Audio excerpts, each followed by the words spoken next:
Alors, déjà, mettons peut-être les choses au point concernant le graffiti et ton travail. C'est-à-dire qu'en fait, tu en as fait à quelle époque et c'était à Bah, quelle disons que moi occasion? j'ai fait des choses sur les murs en début des années 80, mais c'était pour moi un support supplémentaire et un moyen de promotionner mon travail en atelier. C'est-à-dire j'ai toujours travaillé chez moi, j'ai fait des écoles d'art mais le seul moyen que j'avais de montrer mon travail c'était de faire des sortes de pictogrammes simplifiés des tableaux que je faisais en atelier et les mettre sur les murs pour faire ma propre promotion. Et les premiers travaux que j'ai eu commande de travail, c'était avec des pochoirs mis sur des murs avec mon numéro de téléphone. Mais ça a duré très très peu de temps dans tout mon parcours artistique. C'est de là qu'est arrivé le nom? C'est à Bah, cette occasion? le nom, je l'ai choisi parce que je voulais, justement, s'il y a un nom décrit, il fallait un nom qui éveille un peu la curiosité. Donc, je suis parti là-dessus, quoi. Le sens du nom en lui-même, je peux donner mille versions différentes. Je ne me rappelle plus exactement pourquoi. C'est juste c'est un nom qui claquait, qui intriguait, quoi. Et d'avoir fait du graffiti, tu avais déjà fait de la peinture. Oui, moi j'ai toujours peint depuis que je suis né, quoi. Ouais. Je faisais des décors de théâtre quand j'avais 14 ans, des toiles de 8 mètres par 6. Donc j'ai toujours aimé peindre sur des grandes surfaces, sur des supports différents. Et j'aime autant d'ailleurs peindre que faire de la sculpture, que travailler sur ordinateur. Dès qu'il y a une nouvelle technologie ou un nouveau support, j'ai envie de l'investir et d'essayer de trouver des choses avec. Et comme je ne connais pas en principe les règles, je suis obligé d'inventer. C'est ça qui est marrant, c'est d'inventer quelque chose, par exemple en peinture.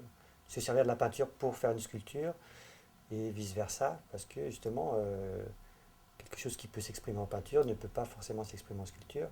Et essayer de le créer en volume, bah, ça change toutes les règles. Et c'est le côté improbable qui m'intéresse.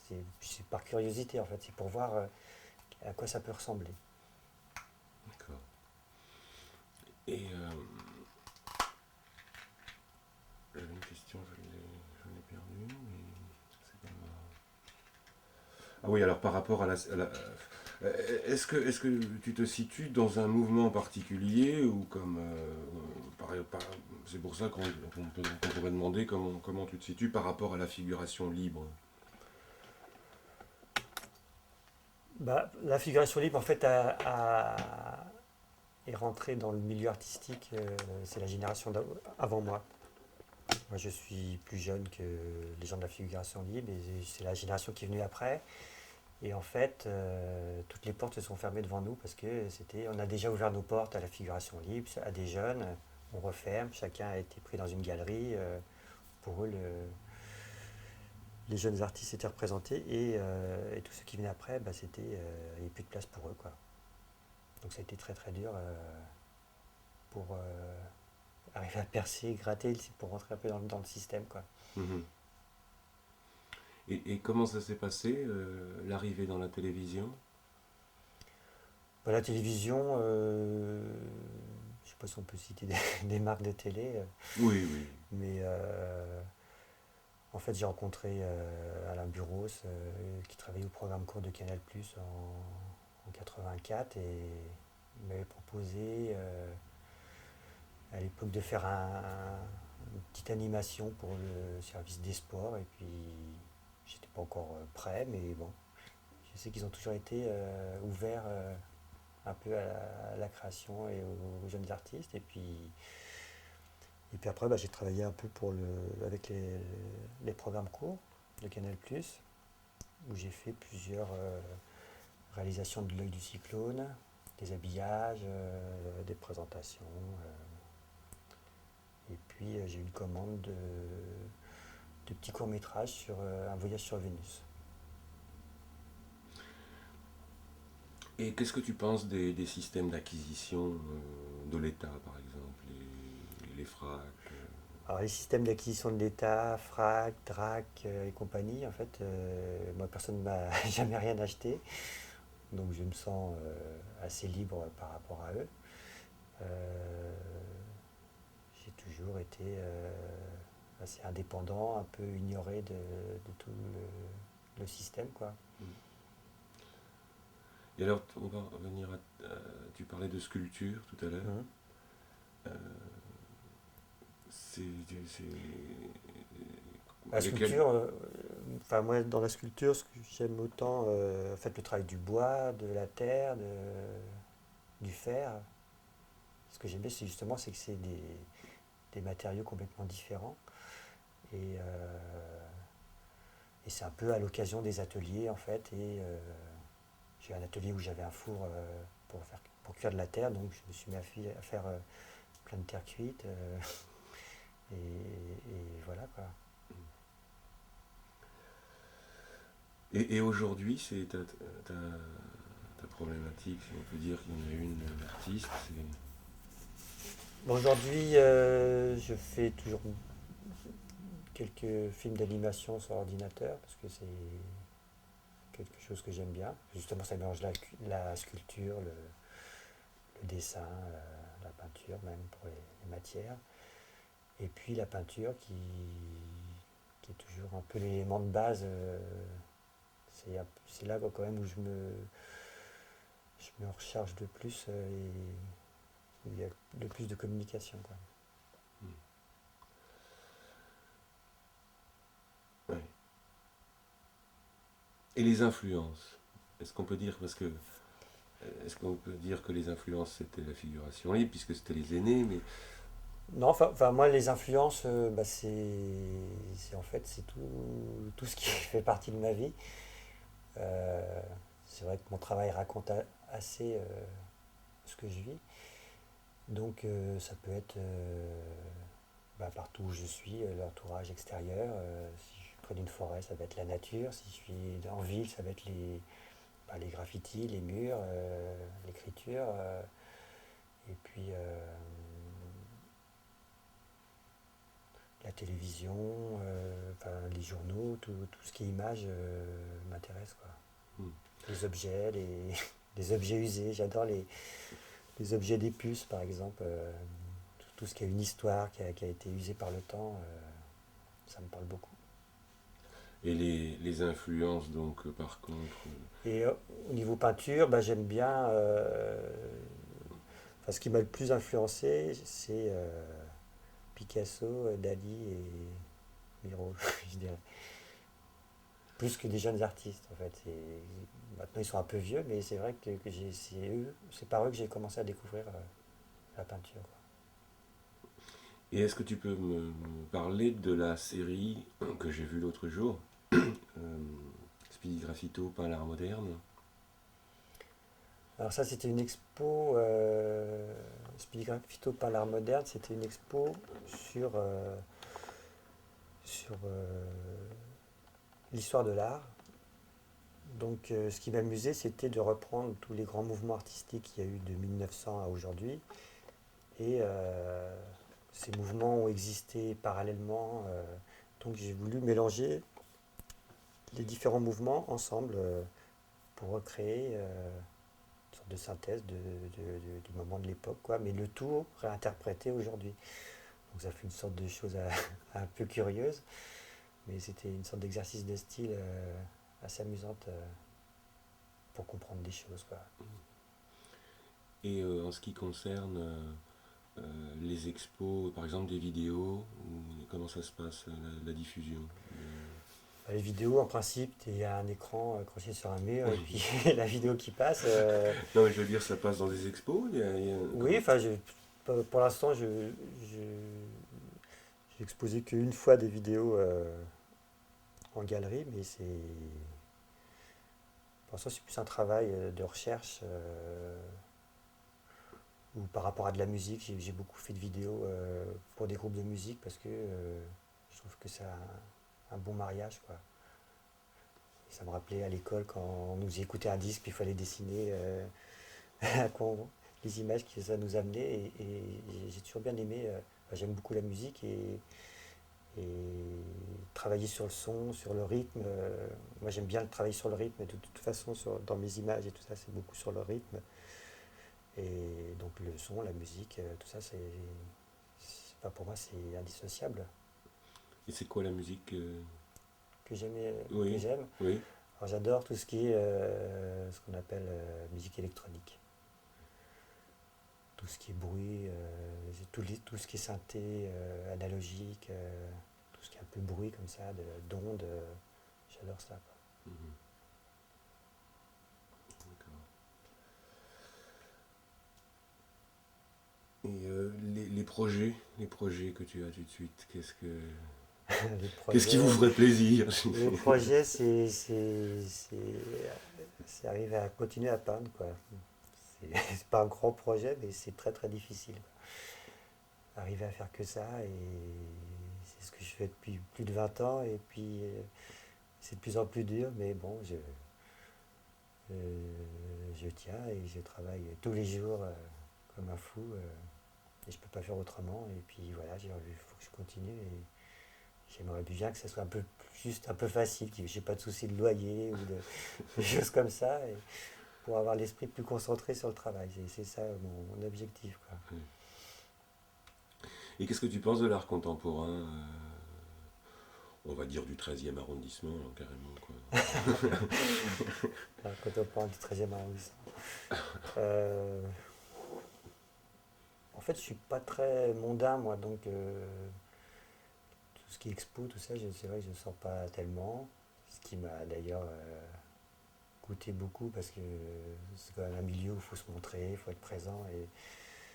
Et moi, je pense que ma place est dans mon atelier à peindre, donc c'est beaucoup plus difficile, quoi. Mm.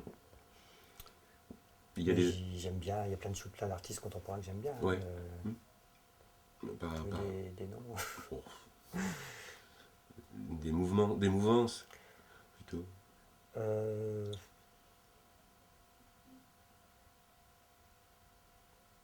des mouvances, je sais pas. Enfin, de toute façon, aujourd'hui, je trouve que l'art contemporain, c'est plus des individus que Mm. des mouvements. Mm, mm, mm. Il y a vraiment plein de styles différents, ça part dans toutes les directions, donc il n'y a pas un mouvement que j'aime mieux qu'un autre. C'est justement cette diversité que j'aime bien, c'est le côté un peu foisonnant et puis qui part dans tous les sens, qui est intéressante, quoi.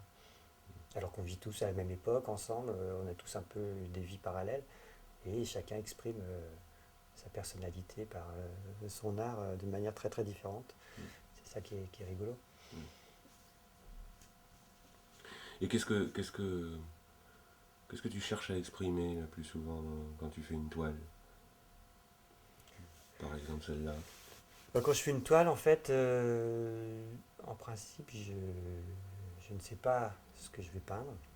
Et ce qui m'intéresse, c'est de découvrir l'image et d'essayer de la comprendre. C'est-à-dire, pour moi, c'est une sorte de chemin qui se construit au fur et à mesure, sans savoir du tout où je vais.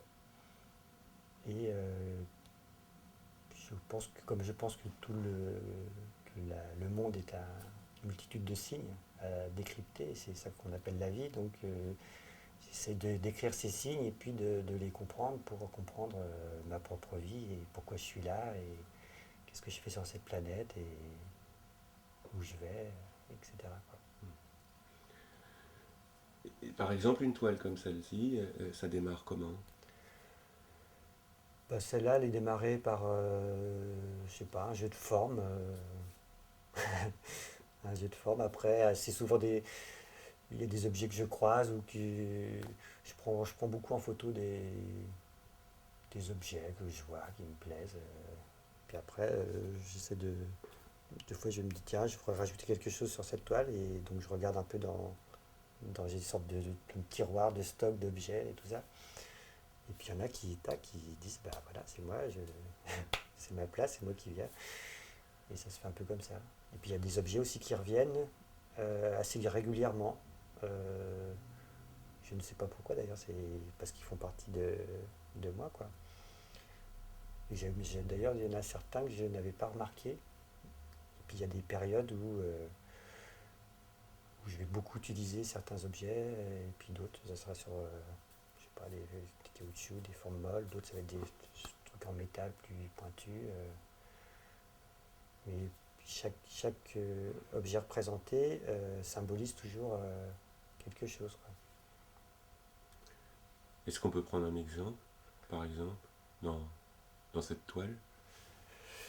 Celle-là, par Je exemple, la ferai après. l'idée c'était, je suis parti d'une sculpture d'un lapin en céramique avec une tronçonneuse à la main, un lapin avec les bras en bois et une tronçonneuse. Et donc j'ai fait une sorte de forêt avec. Et puis j'ai rajouté Piu Piu. On a toujours besoin d'un petit pois chez soi, qui était l'emblème des petits pois quand j'étais petit. Et pour moi, c'était.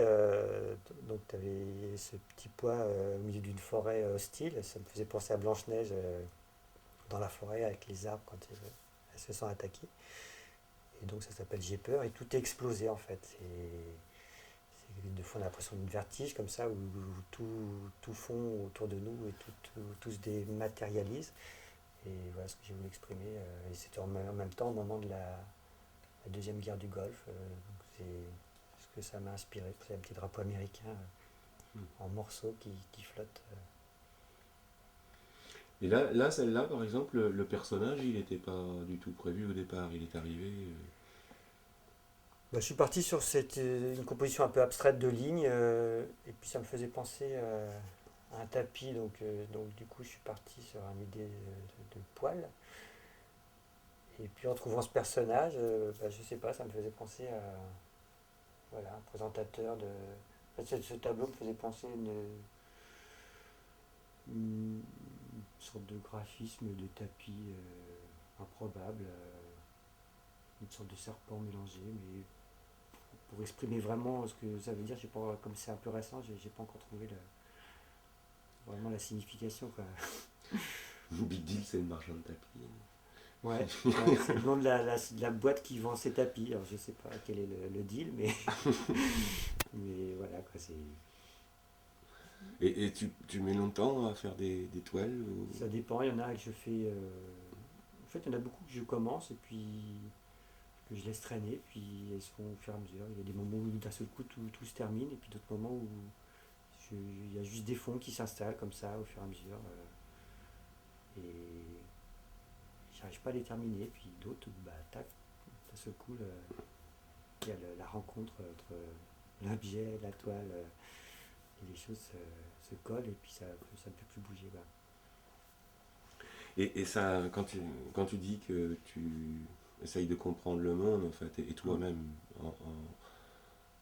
sur, à partir du résultat de tes toiles, ça marche? Tu arrives à comprendre un peu ce qui se passe? Bah, disons qu'il y a des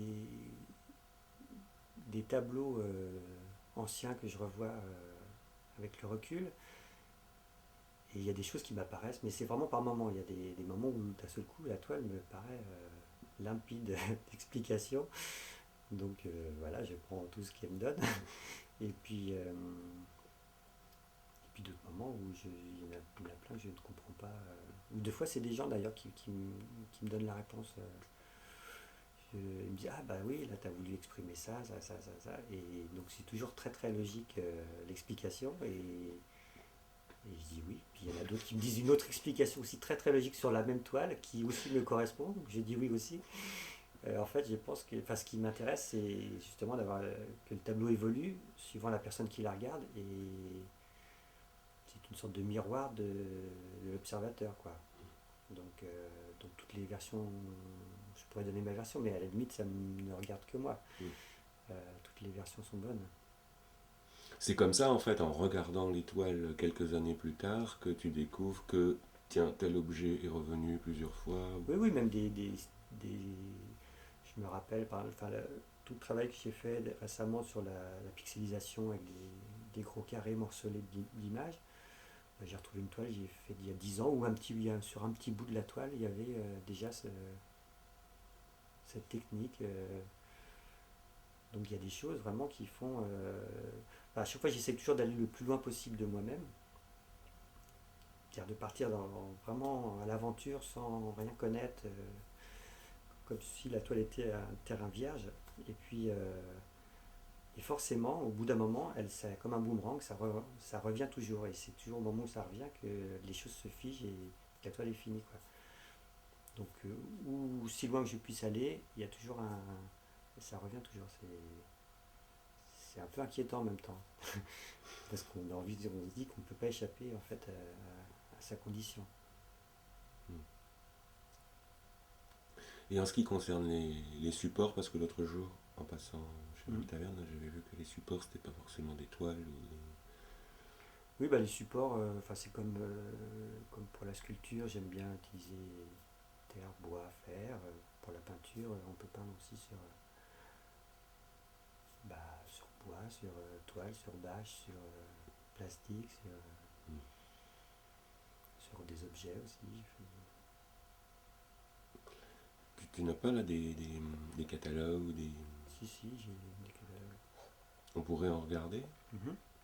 Une pomme, une carafe, un buste de Beethoven qu'on avait dans la bibliothèque, et puis je posais ça, et je faisais ça au fusain, la peinture, je reproduisais, je refaisais des copies de toiles de Van Gogh, de Vlaminck.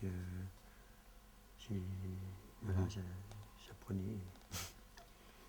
C'est presque un souvenir d'enfance, donc l'expo Speedy Graffito peint l'art moderne. Oui, de toute façon, c'est toujours lié beaucoup à l'enfance. Mon travail est toujours des références à l'enfant. J'ai toujours un peu refusé de grandir et que le monde des adultes ne m'intéresse pas tellement. Mais dans le choix même des objets qui sont souvent des jouets, du passé, etc. Je pense que il y a un message là-dedans à trouver, quoi. Bon. Les objets, je sais pas ce que je peux te montrer. Ça, c'était ma première vidéo.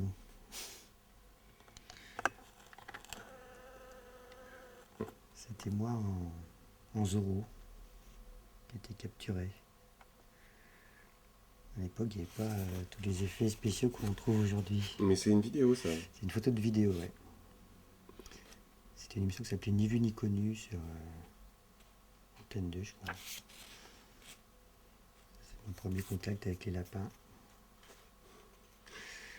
Parce que je fais toujours plein de lapins, parce que c'est la peinture, et je considère la peinture vraiment comme une personne vivant avec moi.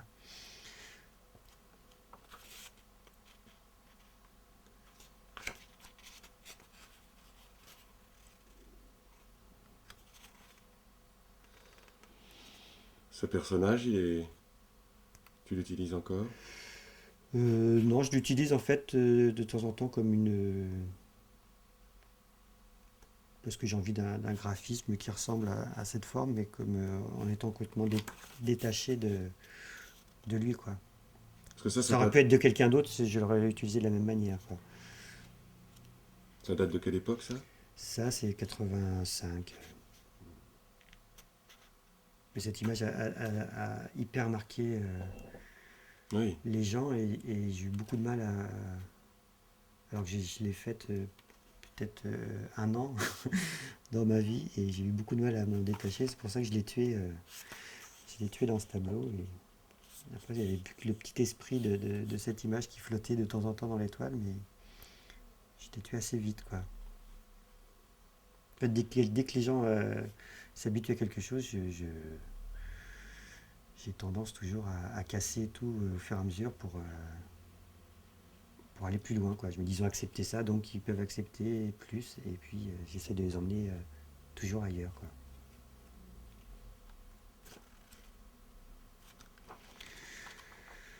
Et les graffitis, est-ce qu'il y en a, est-ce que tu as des photos des graffitis que tu faisais à l'époque? Non. C'était juste un numéro de téléphone, en fait, ou comment? Non, c'était surtout des pochoirs. Je vais avoir quelques trucs là-dedans.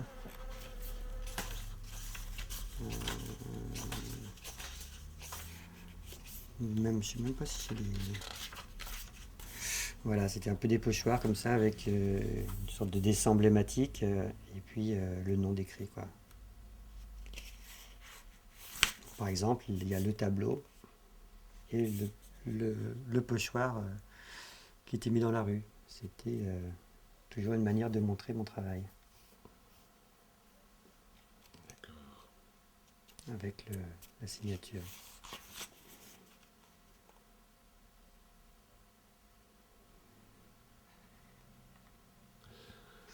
Et dans le travail, c'est 10 plus ans. récent? Non, Non, moderne, c'est c'est ça. il y a déjà 10 ans. Oui. Mais là, je suis en train de travailler sur un gros catalogue qui va couvrir 10 ans 20 ans de peinture. Donc pour l'instant, il n'est pas sorti, mais je travaille dessus. Et comme j'en écrit le texte, ça m'a permis justement de revoir plein d'images que je n'avais pas revues. Parce que c'est rare en fait qu'on regarde sa production. Et comme il fallait écrire en plus ce qui se passait, ça m'a permis de revivre un peu chaque époque. Et puis avec le recul, c'est vrai qu'on analyse les choses complètement différemment, quoi. C'est à quelle occasion? C'est à l'occasion d'un éditeur qui m'a demandé ça, qui lance une série de catalogues, justement de gens de cette génération qui ont commencé à s'en sortir en même temps que moi, comme Jérôme Ménager, VLP, Jean Faucheur, les frères Épaulin, etc. Qui sont plus des gens de ma génération, parce qu'on a commencé vraiment en même temps et on s'est rencontrés dans la rue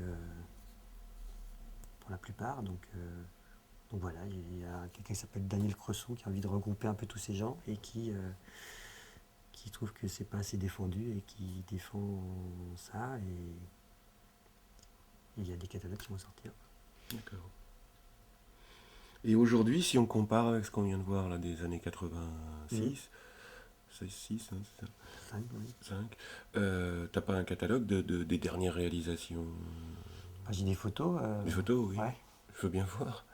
On a fait pas mal d'expos ensemble. Les gens ont essayé de regrouper ça avec des noms de groupes, genre Média Peintre ou. Média peintre. Ouais. Oui. Alors, par exemple.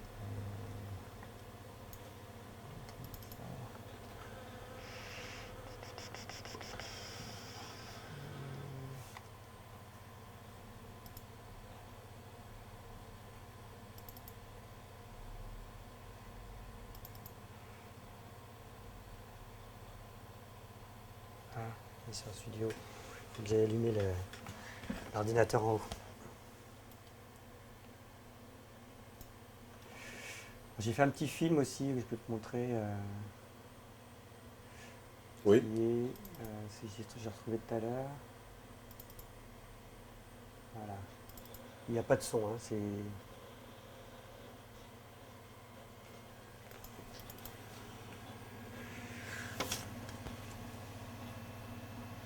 une sorte de labyrinthe, ça s'appelle Labyrinthe Céleste et c'est une sorte de massage du cerveau en fait.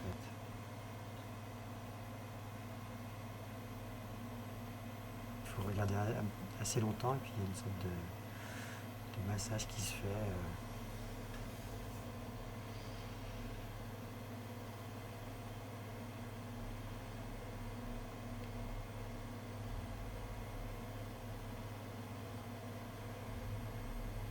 Il y a des associations entre les mots qu'il faut trouver comme dans un labyrinthe pour arriver à trouver la sortie, quoi.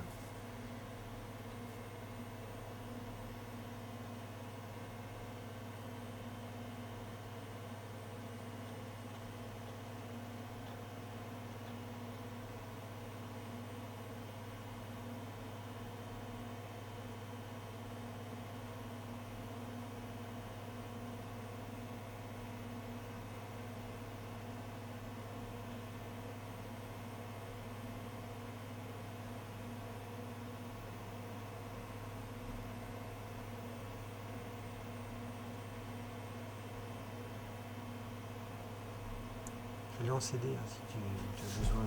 Ah, d'accord. Parce que j'étais en train de me dire, il faudrait que je le refasse parce que ça bouge. Un CD-ROM, Oui. je pense que c'est juste pour te montrer un peu à quoi ça ressemble. Oui, oui. Et oui, et puis du coup, j'ai pas regardé parce que j'étais occupé C'est assez abstrait. Enfin, et ça, c'est avec des morceaux du film de Vénus pour Canal+. Quoi. D'accord.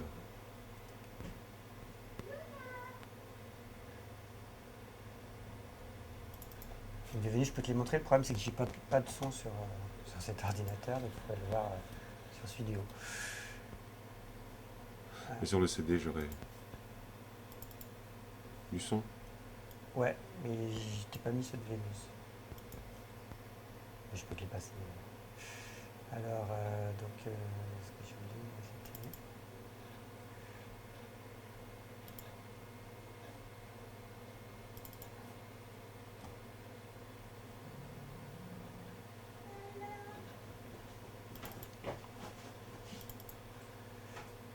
Pas bien.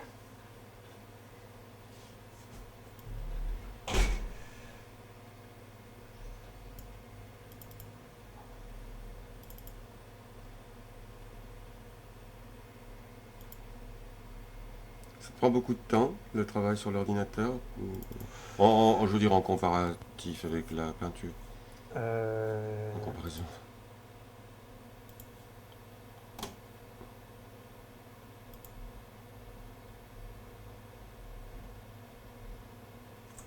c'est pas du tout pareil parce que l'ordinateur, on peut recouvrir une image, revenir en arrière en peinture. Quand on change la couleur, quand je fais un grand trait sur toute la toile, bah, je peux plus le retirer. Donc, c'est vrai que des fois, ça trouble parce que si je travaille trop sur l'ordinateur, bah, des fois, je fais quelque chose sur la peinture, je me dis ah bah non, j'aurais pas dû. Et puis, c'est vrai que je peux plus effacer. Une fois que le trait il est fait quoi. Ouais, ça, c'est sûr. Bon, qu'est-ce qu'il a ramené?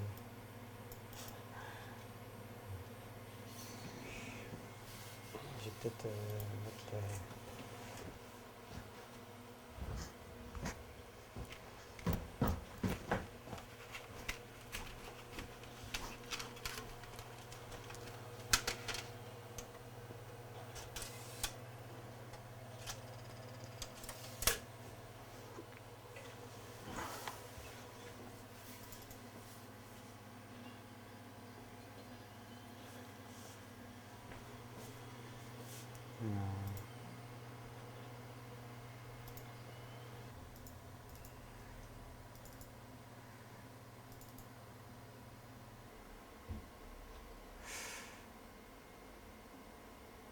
voilà, c'est l'hameçon par exemple, je te disais.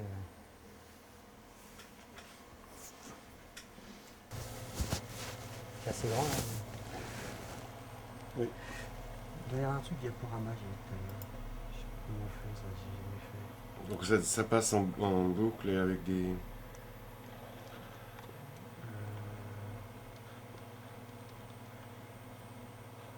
Oh.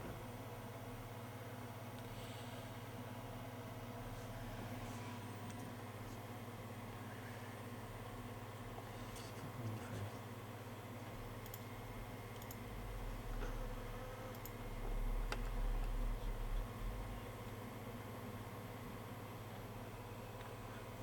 C'est pas très grand. Et pareil, je les ai. C'est un CD pour toi, donc tu pourras les avoir.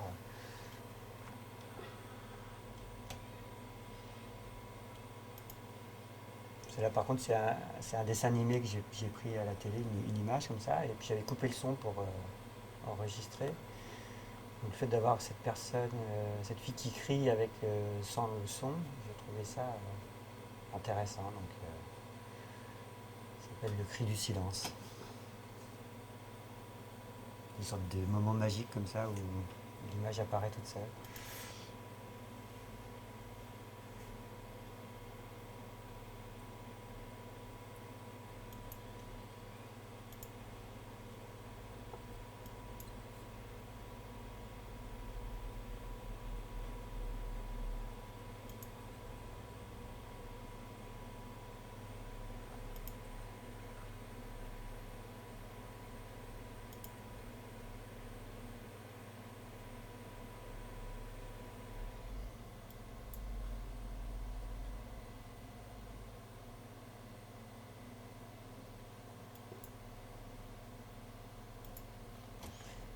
je vais te montrer.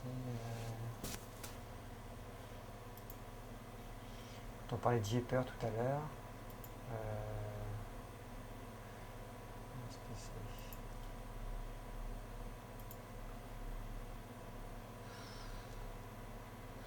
On parlait de... On parlait de la toile là qui était là. Ah oui.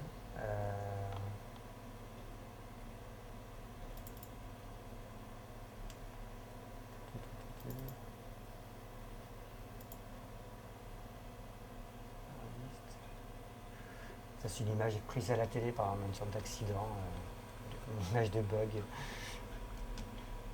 J'aime bien. Mais alors dans ce cas-là, tu enregistres direct aussitôt ou... Ça, je l'ai pris. Oui, oui, c'est ça. T'as un J'aime appareil... bien les photos ratées. J'aime bien les. C'est un bug dans l'ordinateur, une image mal chargée qui était coincée que j'ai réussi à ressortir et j'ai rebidouillé. J'aime bien les choses qui se font un peu, qui apparaissent comme ça.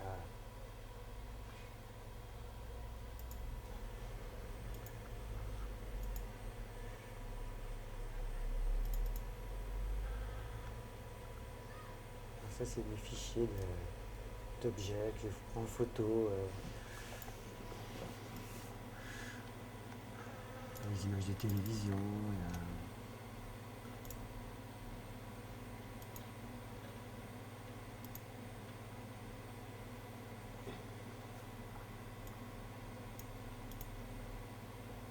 La neige.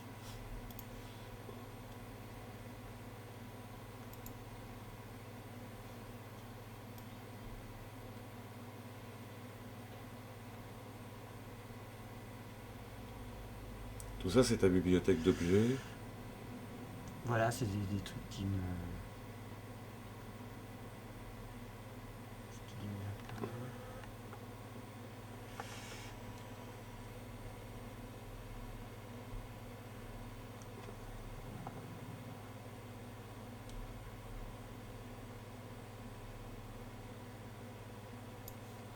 Il y a des objets qui sont en 3D, d'autres qui sont des vrais objets en volume, des porte-clés, des objets trouvés, des objets qu'on me prête.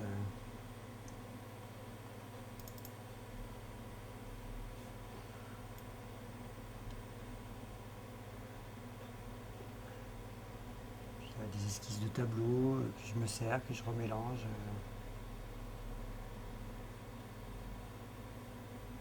Et ça, c'est uniquement pour travailler sur l'ordinateur. Ça finit sur les toiles aussi, des fois, quand même.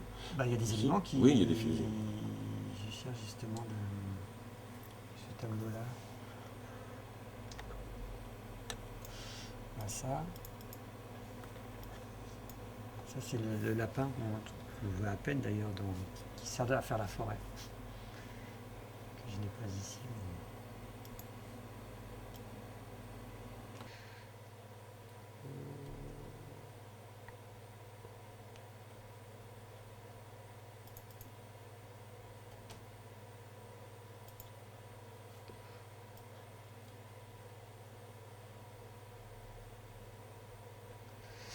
Je fais plusieurs tentatives par-dessus, quoi. Mais sur l'ordinateur. Sur l'ordinateur, pour chercher un peu ce que j'ai envie de faire avec, quoi. Et puis ça permet aussi de garder certaines étapes.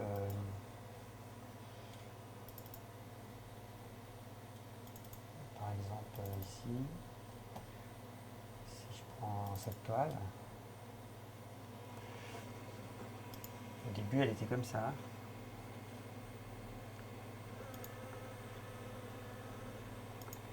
Allez.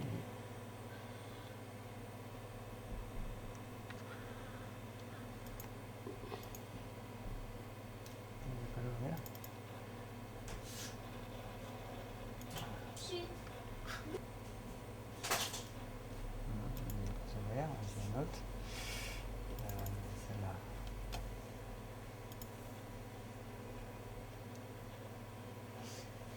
Faire ou pas?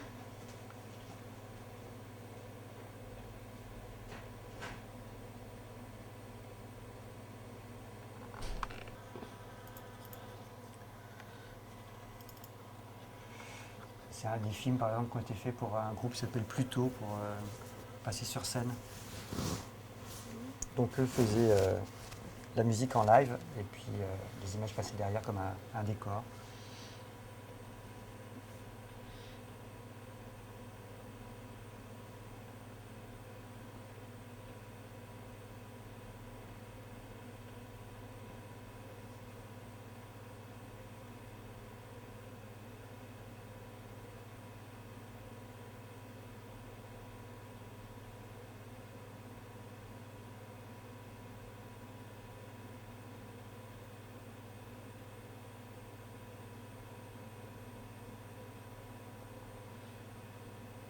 L'idée c'était de faire un vieux film de science-fiction, que ça soit futuriste mais en même temps une vieille image avec des rayures comme avec une vieille caméra de l'époque, du futur.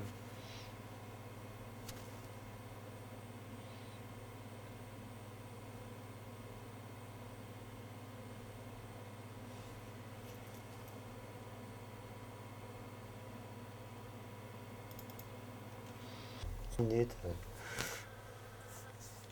Oui. donc ça c'est de l'image travaillée assez rapide ou construite assez rapidement quand même. Mm.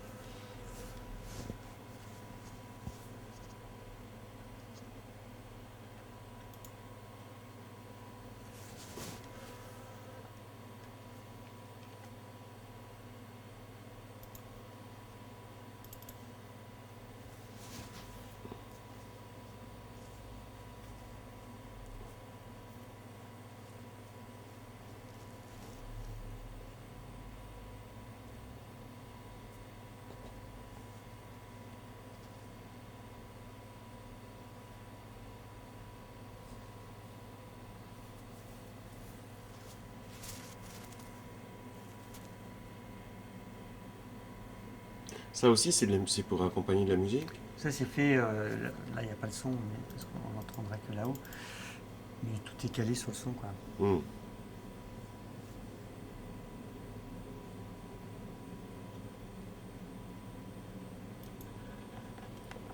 Non. Non.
Il a-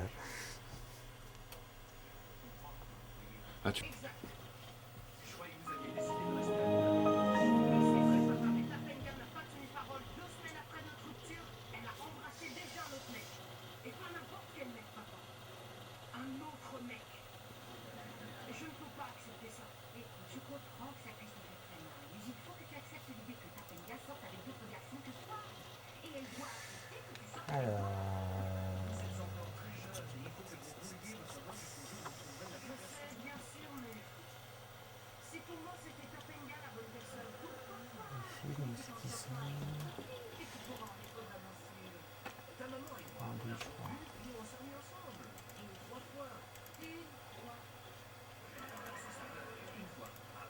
Labyrinthe, on l'a vu tout à l'heure.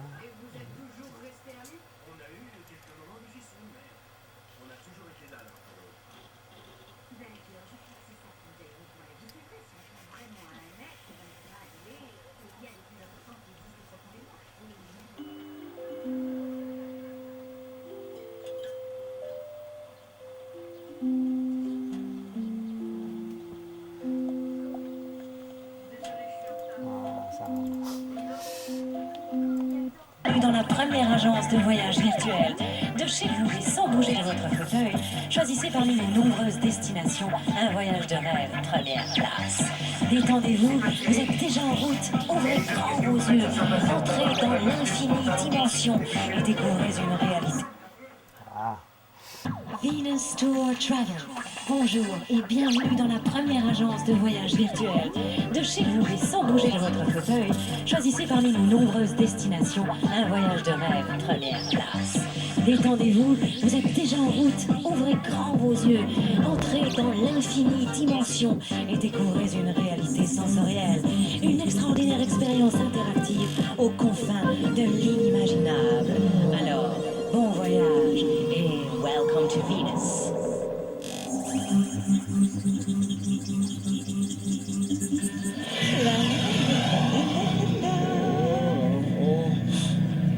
Allez, cheese, un petit sourire, pense au bon plateau de fruits de mer que nous avons dégusté au petit déjeuner.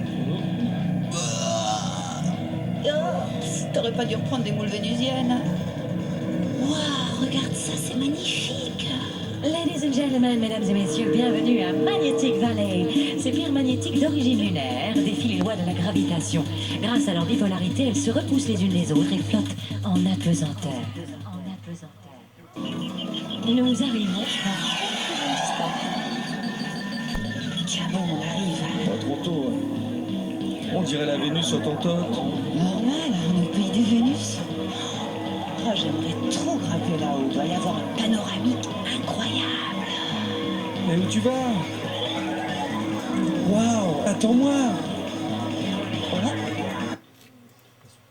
c'est pas celui-là que je vais te montrer. Et les personnages, tu les Je gères l'ai fait en comment? 3D dans l'ordinateur. Là, ici? Ouais. Ah. Et encore maintenant, il y a des trucs de modélisation beaucoup plus perfectionnés, parce qu'il paraît que les logiciels remplacent.